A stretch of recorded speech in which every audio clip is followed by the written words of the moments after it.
wingo ke riso I te mi uma. Lau fai manaka kuspo ia. Ua le koe ola Eliu. Au ke riso le ola I fia. O rongo winga o bea uma na wala kaunga fai. Kaunga tangia mai iai. Ke riso. Tala noa, savali, tautala. Ele o toe ola. Au ke riso lau ko kongu ia kia. Fai mai la. O le ola la le kako ke ola I le kingongi. Kako ke ola I le whātua tua. Amene. Fai mai le perusukasi. Le perusukasi. Ai fai tau inan whasamoa. Ai fai kau inan whasamoa. O le whātua tua. Kua rai lunga le ngana Britania whamori mori. Nga loa le se sen. O le whasamoa le iai. O le whātua tua. Praise the Lord. O lona winga, so se teimi lewa te ngai o iai o se skemi fo ewa ai winga wa aia. E ta tauna tangia ke riso. I lo so fuanga mo o langa au nanga. Amen. Le lau anga le kausu amela. Kuso le upu fasa mo la pe ka ku le perusumal tasi. O le perusumal tasi. O le fa tua. A le upu le pe ka su le ngana Britania now. Ai feta wina ngat Britania now. Po le ala vale ko inga kusen ke ba ye ke mo makai le now kai mingei. Amen. Po fa ka ke ngana sa mo la maka o fa tua. O ngana Britania now faith. Now faith. O ngwingo teimi nei e lo kai ao e lo ngei teimi nei fa ngai yo ye le fa atua. Amen. Lo winga I lo fa tua ngai le sa tauro le memo mua free te mauai le fa amanga longa forgiveness. Le ai ma se tupe ke maua mai ai. Pe ke ave ko kongi ai. Me mua. Le ngofa ko ke oi. O ke ferna e loa le ke pengifiki mai I. Praise the Lord. Le ngofa ko ke oi. Le tala tu spa ia. Le ola le ke ola ngai le kingo ngai. Il fa tua. Ona o le maliwa ke riso. Now. Taimi nei. E le o ngā ngai. Rongo winga le keimi ngai. E fa ngai. Yo ye lo fa tua. E ke fa kua I le mele. Le la au lea. Ma le tangata le nai lunga la au. Ona halea. O ngā e kari kongu lea. E fua mai. Le fa amanga longa. Forgiveness. Amen. Ke le fa kaua. Praise the Lord. Maua fua ona lea. Mta upu le fa tua. I le sai lungo le la au lea. Praise the Lord. Praise the Lord. So la kuspa ia le ngaluanga fulu vai pe fasu matolu va mole lava.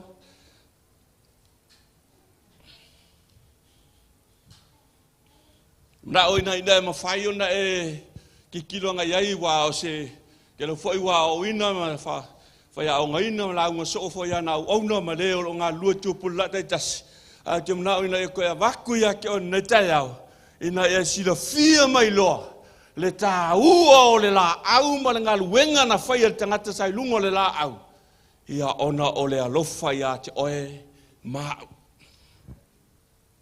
Ma nga luenga se fulu vai pos fasu ma tot fa mol. Mene. Ya tato fai tau vai tasi ai ia.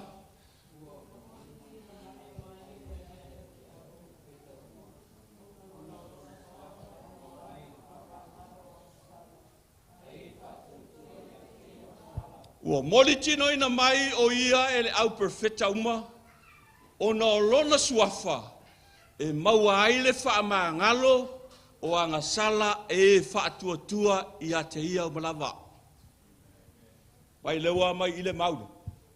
Praise the Lord. Praise the Lord. I lungo le mata upo le wha tua. Po le ale kua inga sala o le ale kua inga mea. O ai lau soi fuanga malo uola. I lunga la le mata upo whātua tua. Amene. Ke maua ai le whaamanga longa. Praise the Lord.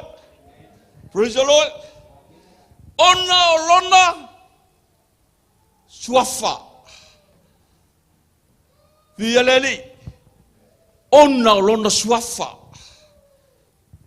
Amene. Filipe lua fa upo e iwa fa mole mole ya. Ke maa nga ya kurkulia nga yai na ya. O suafa lea. Nga ke mau nga fa ipe Filipe lua fa upo iwa nga ilalo iwa mase fulu. O suafa lea wale ko yai de tangatele na ilunga yo. Ai wa tato ilunga mta upo le fatu tua. Tato te wala au le suafa lea. Ina ia mawhai o na whaamangalo ina tātou ang sala. Amene. E tawa te se whai upe iwa i a.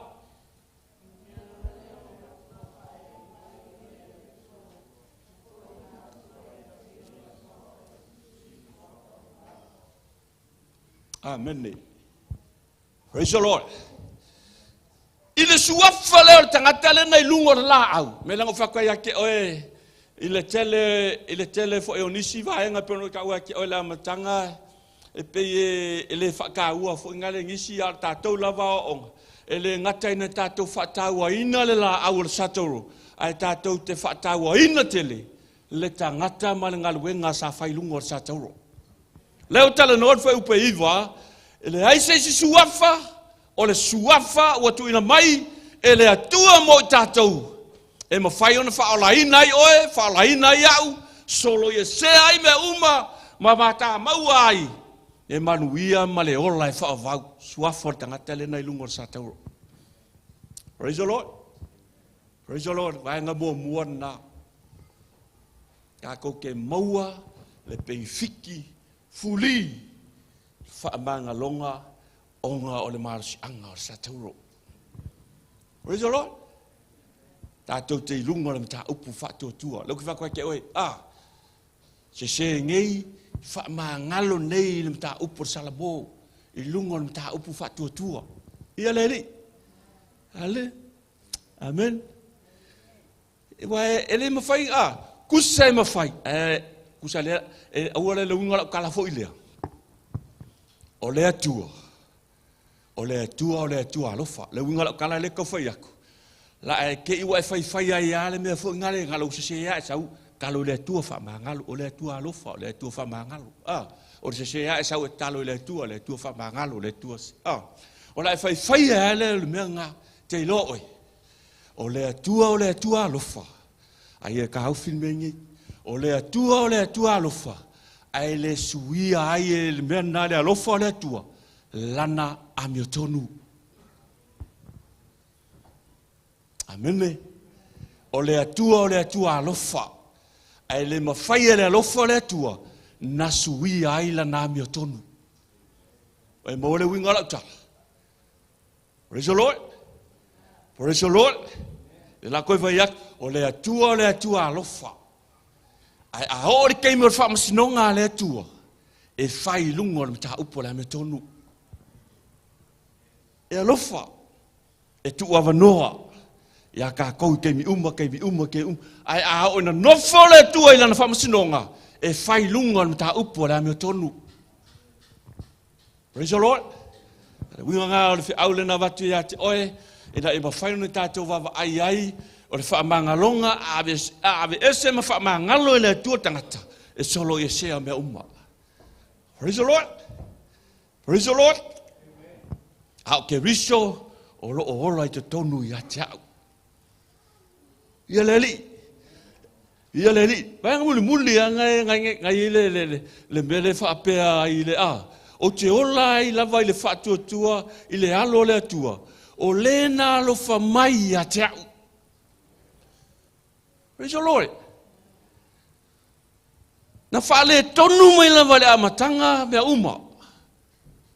Ena. Na alo whangia le ta savalinga i le taimi ma le taimi.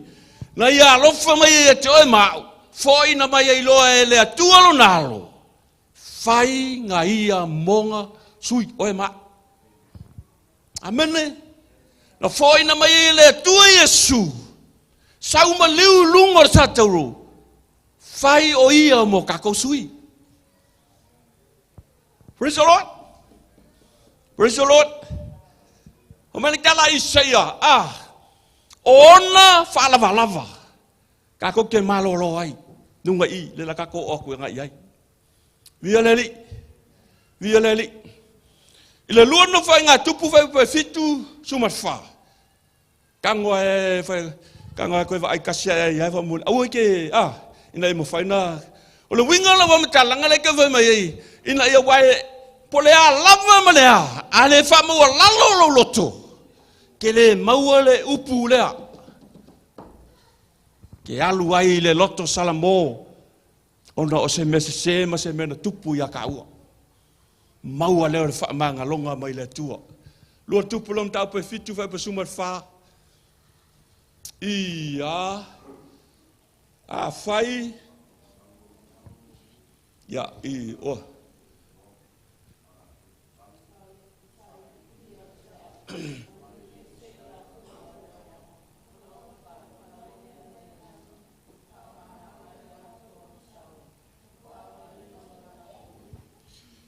Praise the Lord.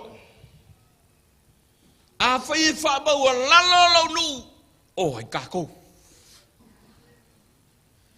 Maritala tuspai au nau whaafafonga mai le langi. Ma whaama ngalo.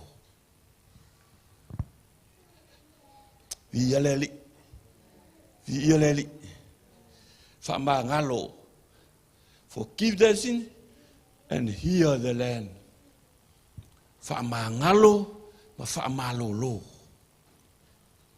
Free. Le se kupe aluai. Praise the Lord. Praise the Lord. Waenga mo whawhenga I loa le kiping fiki mai I.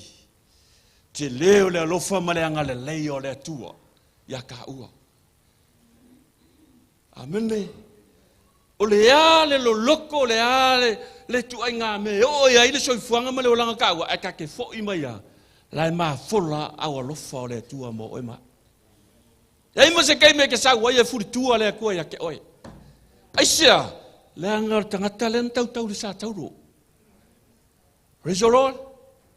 Praise the Lord. Le ngaka ko mo wad fai upu, le ngaka ko mo wad fai aso le kia ungai le wharinga tolu fai upa lusu maltas. O lo o nofo, tu sale le fai mareka ku spa ia a peo au nei o lo mano nofo ile nofo ali o lo tama lenga mulmuli anga fai po lo sumatas o lo no winga o lele vanoa o nga le fa kali mai ya ke oi ale winga lo vam talanga fa fe fenga e oi ai pe a fai ele ke le lo le mele tupui le tele fa manga longa le ia le tua. Ina e mawhai ona e sila fia o le kake penfiki ai. Praise the Lord. Nga e sila le ma ki kilo I fo I te tonu o le tatou loto I whale. A whai nganga le mai le tua ia te oe ma, mai le vaenga free mo oi. Ai whawhewhea la lo uso a tangata. Amene. Whe au le mamoli mai I mo ka ua. E ka kau whoinga ka moli ai le sio uso. Keu siano. Amene. Ai lo au mai ele atu o fate ta inga mo ta ua. Ai le ma fai no ta fati no ina ele sia uso ke siano. Fa mangalo. Fa mangalo. Ke alu lalo fa mele tala tu spa ia ngalo tu le no fo inga tu a fai fa mo lalo lo nu. Maliliu mai. Ona o fa fonga mai le langi. Fa mangalo ma fa malo lo. Praise the Lord. Kasia le upunga kulinga. Ai kele o mea ngai mo ai. Ono lea. Lea nga le leio le atua. Praise the Lord. Ka whena uloa. Vai ngalo na lua. Te maua mai ei se mea fua I fua mo oe. Whaamalolonga. Whaamalolonga. Whawhenga I lora. Penga o whakweke. Ke alua me vesili ai. Whaamalolonga. Praise the Lord. Isaia 5 tolu fa upe fama 5 Si ka ko su ai fa mole lava.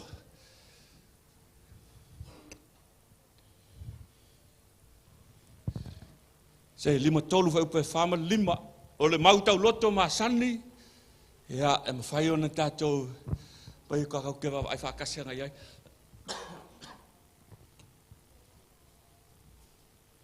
Maua tātou whaitau e tasi ia.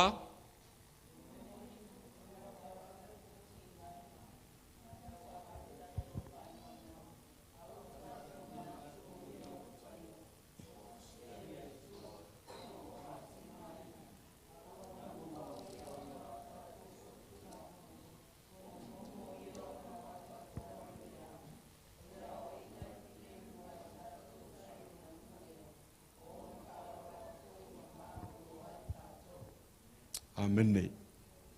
Amene.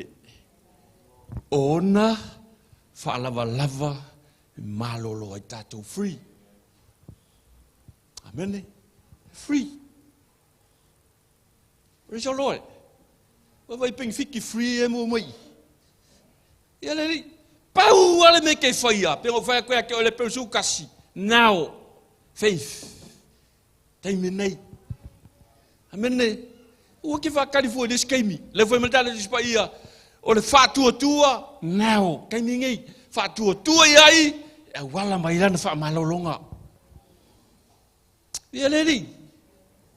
Amene. Ping fiki le leinga. Le kako ke maua mai tonu i. Praise the Lord. Praise the Lord. Ave sau pati mo Yesu. Ave sau pati mo Yesu. Ne tai au. O le a foi se mea o e la ngona neteng. Pau al mea lunga nta o por whātua-tua e te whātua-tua ai. Le ai se si oma. Oma fai. Oma kalango mai le tua. Oma kalango mai lunga Yesu. Ona whalawa tātou te maloroi. Pau ele mea lau whai. E ke whai a whātua-tua i ai. Na sau leo le atua e whātino ngaluenga. Praise the Lord. Le yelo peunga wakuso e ana onga. Le yelo whaiwhi au le whamaloloa oe. Amene. O whaiwhi au ana o ni mea whai ngaluenga. But ngaluenga ngale ngā pa ia.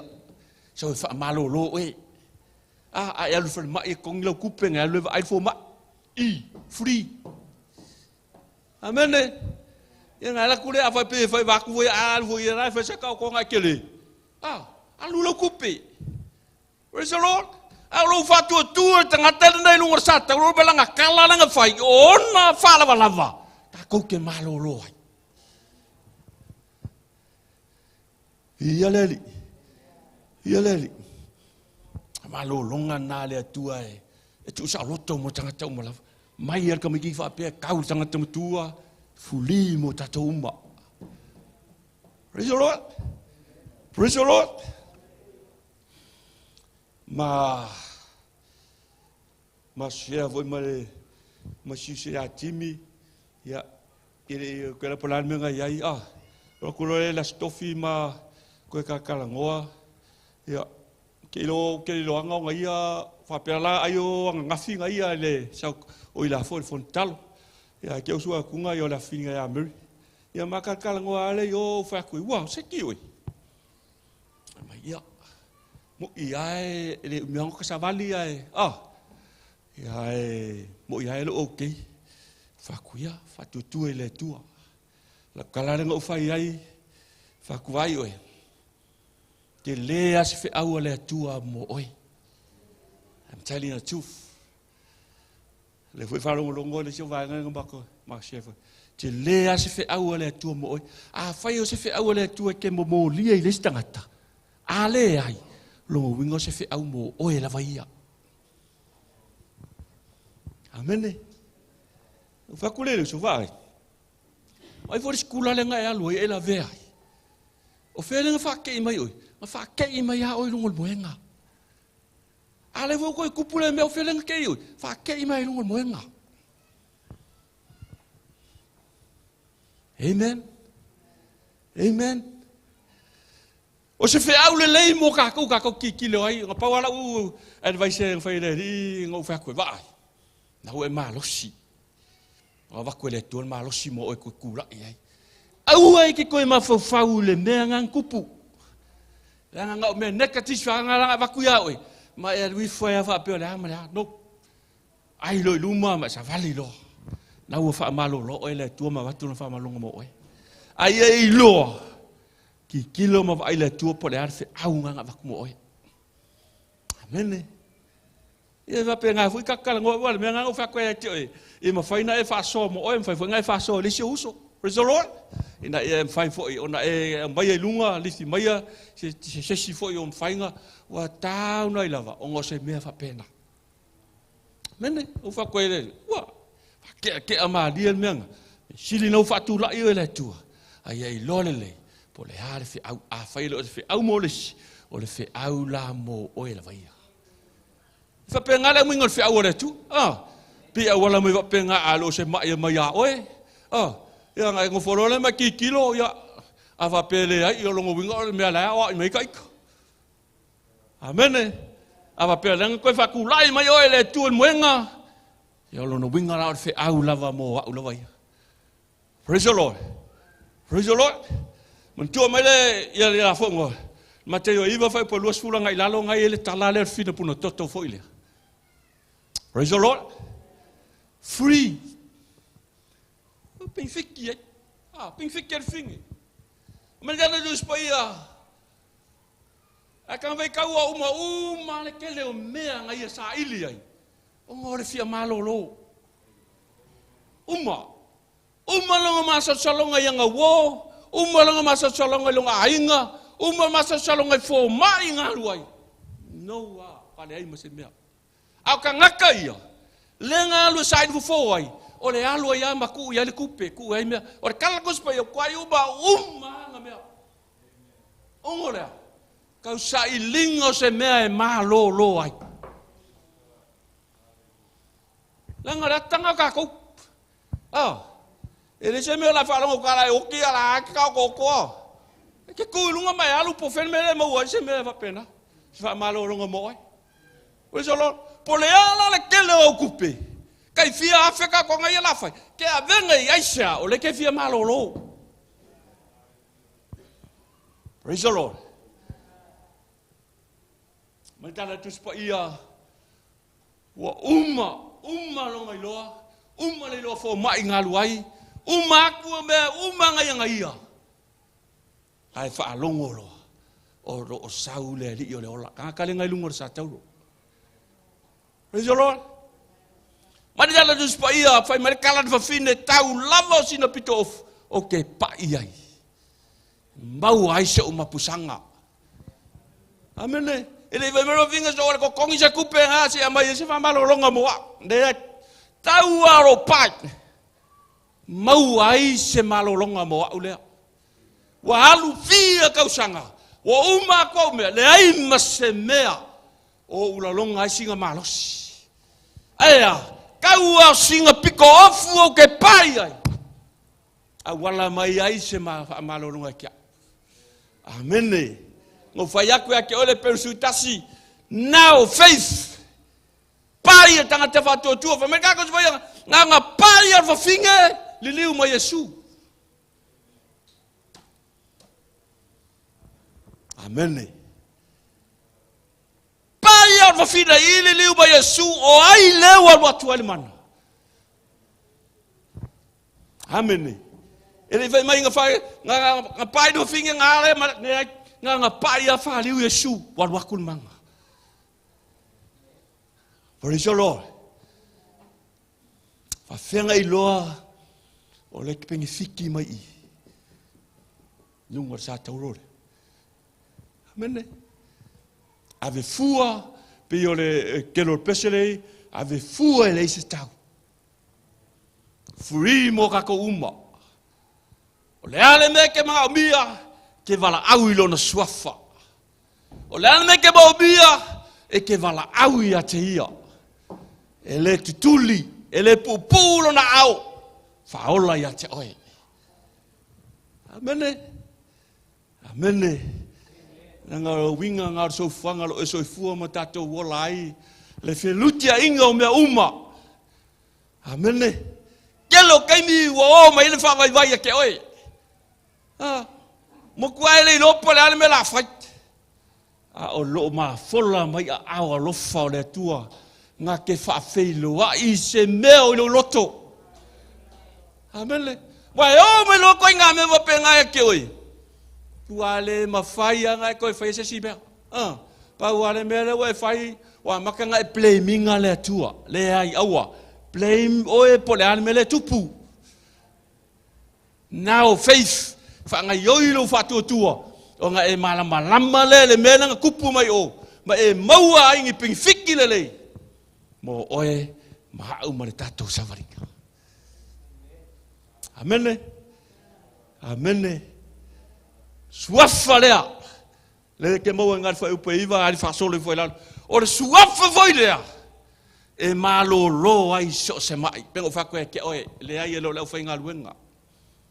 Fa tino I lungo le mata upo le fa tua. Ai fa ngai yo oe le fa tua. I lana fa malolonga. Ia leli.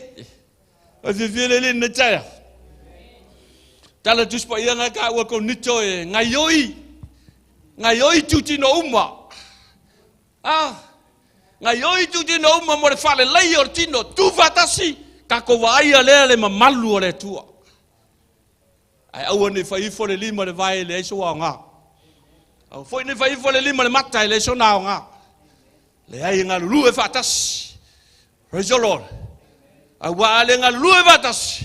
Tatou te le va aia le mamalu o le tua se mea. Amen. Avelo sa por pati mo Yesu, avelo pati mo Yesu. Vieleli. O vieleli na taya. Ya, ma fa so foi nge taya o male sunga ya tai, fa so me foi ngai ia. Fa tai le tua wa le ko fa longo inga. Le melan kupu yo nga au. Wa tem nge me wa tai le tua na fa malolo. Yo le foi ya wala me fa malolo nga le tua le. Ye fa tai le tua. Me le lan tala wa kon ma singa le sa lu ma singa. Me se me o te fa longo. Fi ele li. O fa kule ngi kaya. Ma kuai nga fa le le tua o vai. Nge ke we ko la vale foi. Wa fa penga me le tua ri ya. Amen. Va ya kwa le tua ba sa ya kwa kul me le ka fa le mu la sa. Where is the Lord? Where is the Lord? Wa fa nga le tua o le tua lo fa. Va penga fa ngo o me le tua ina e mo fa ona si le fia mai lo. O fe ale me ke alu ai. E fa malu a lo fa le tu ko ngole ngai ka wesking nga fa o lucky le ai le se lucky o pui nga le tu ya te oe le manna na le toto le na sa ulungoi le ai ma sangin ka ko ka kalo ai pui ma leo kava so se keimi so se keimi ka ko le toto le ke ka mfai sau maka un ye o kilo so se si me lumar ka vale amen. Le totole.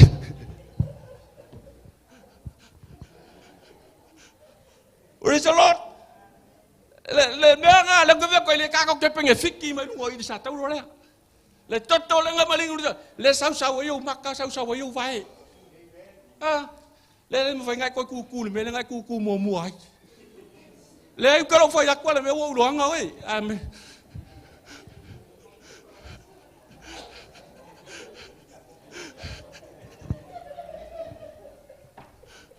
Praise the Lord. We vai le kele o me free ye mai lungo sa tau. Amen le. Ono le lofa malanga le lei o le tua tatou sa valinga. O va ka po ale te lo fa ko fa le tonu o le ale tu nga me o I la sa valinga mar sa le ma faina tu o no ina o le tua. E tu li loa o le tua. Ona o le tatalo le na fa Yesu. Da ma fa mangalo. Famangalo. Wala tu li lo me lau fai. Praise the Lord. Talo na Yesu le ka ke la vive umaya. Famangalo ya la ko. Wala kilo malamba. But le wasulu mai le malamba ya ka ko. Le lau ka ko malamba le au nga ma le taua o sa tauro na baliu Yesu. Ona o le tamu fainga lava. ina ia toi mawara so tanga le sa ia matanga. Amene. Le matanga lea na matua fa pea le va. Ai na toi so o lava I lungo sa tau. O na le alofa le tua te oima. Praise the Lord. Ke le o fa munianga. Ke lo isi fa munianga nga moi. E la kango e va venga va ku ke oi. Nga ese le tu le mata upo mativa I lungo o. Lungo sa tau. Me nga maka sua mai fena nga phone matayo. Bless. Fa munuia. Fa munuia lo ainga, fa munuia lo wako. Fa munuia so se me ke alu ai. Praise the Lord. Praise the Lord. Manuia na manatua leo le tua pe na langa ngi so ele na un. Na manatua leo le tua. Na ia va tua le malosi ati tato. Amene. O fie le ne taya. Lo fa ko ke o ave fua. E ave fua le se tau. E ave fua me uma. Ai sea la na le ke le ngau le lo fa ke fiu fa kuskusa. Ke fiu fa kuskusa. Pero fa ya ko ke o le matanga. Ele avele lo fa le tu me suia ai la na mi tonu. Me ana tonta to si fiu mai lo o war ke le anga me ke ngese to sa tele le lofa.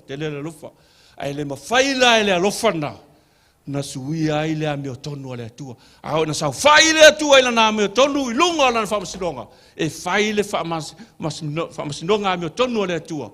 Ile temi sa fa ile tu. Amene. Ina e mawhai ona tātou sila fia mai loa. Nisi ia vaenga wa watua ia te oile ne tai au. Ina ia e malama. So se mea tātou te anga iai, unga ua kakou loa tātou whamoa lalo I lalo ifor sa tauro. O ia lea na whaia se melelei mo oe mau. O ia le nga suia lo walanga. O ia le nga suia o tātou walanga. O ia le na whai loa ia te tātou o au, o le ala upu moni ma le ola. Le mawhai, o na sawatu, se vana. O winga o ia o whai te toa, tātou te mawhai ai, o na tātou sau whanga I le ola e whaavavau. Praise the Lord. Praise the Lord.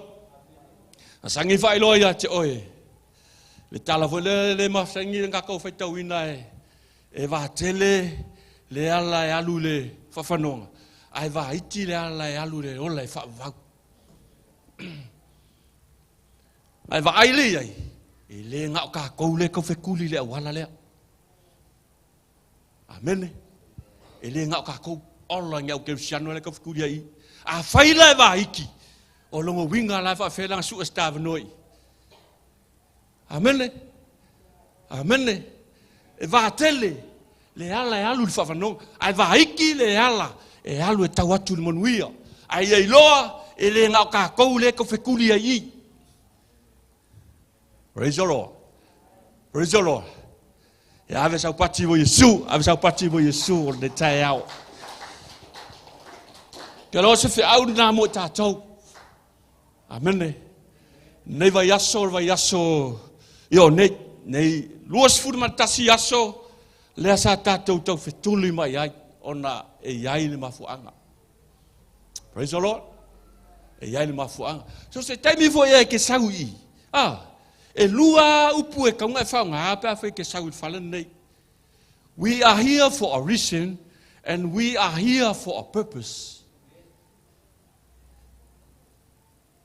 Praise the Lord. We are here for a reason. We are here for a purpose. E ni mafuanga ngā lenga I.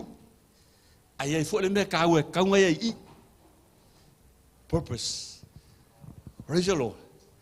Winga la tala ma lo lava tau fetuli nei losu tasi aso ia pe ono fai lo ia te to nafi ma lo lava fa ma losi ia ongei le fa muta le ta to losu ma tasi aso.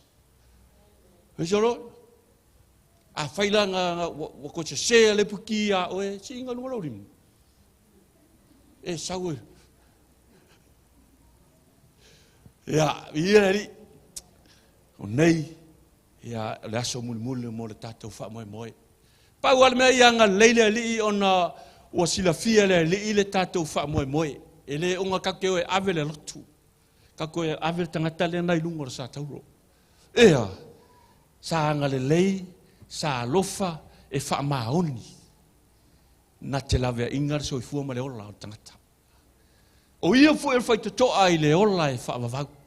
Le kako kia ngā len kako wanga pongi. Kako kuli luasu tasi aso. O tātou wha moe na. Ai malo wha malosi. Malo fu e tau fitule nei luas fu ma tasi aso. Anga leile li. A whai fu e sa yeise aso ngā misi. Le yeise meo iai. Ore zolo. Au meo lo si la fia le tu me uma. Ai mai le luasu tasi aso lea. Sa tu e whai te tonu ma. Oe lava ia malo ainga. Wha manuia le atua. Amene. Manuia le atua. Pero whakoe o le atua manuia. O le atua na te whaai loa me uma ia te tātou. Ia le li. Le fo le li. Le tātou tau fitulinga man nei losu e tasi aso. Ia ona o le tātou wha moe. Ia te loa le tātou a ongana nei tai au. Wha manatu ia te oe. E free me uma. Ona o le tangata le nei lungo le sa tauro. Ave fua. Kua kufua mo oe, e le ai se tau. Ia ave sau pati mo Yesu, whamunia tele lava le atua, e le tātou a unga sāne tai au, ia ona o ringo Yesu. Amen.